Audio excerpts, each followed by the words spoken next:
know what it is, the mystique around vinaigrette. For some reason, people get really nervous about it, but it's really the simplest thing in the world.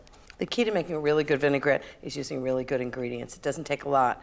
So I'm going to start with a teaspoon of chopped garlic, 3 tablespoons of vinegar. I use champagne vinegar. I think it's really got great flavor. It's always sort of good quality.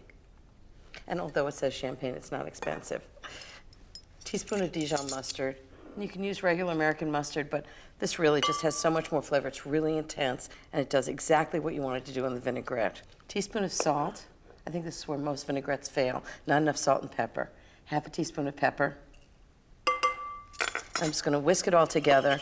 Mustard actually does 2 things. It flavors it, and it creates an emulsion. So it's going to be nice and creamy.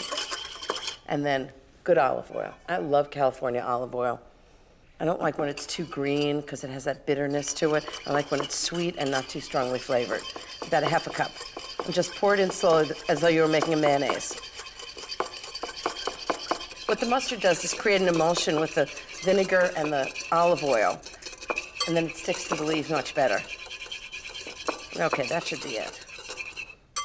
And there's only one way to know whether it's good. Try it. Just test it on the leaf. It's fantastic.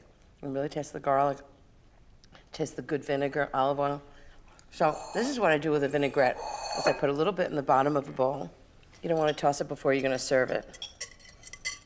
Put it right in the bottom of the bowl. I'm going to put mesclun leaves. These are fabulous because they're all different kinds of little greens. They're great, and they're washed when you get them from the store.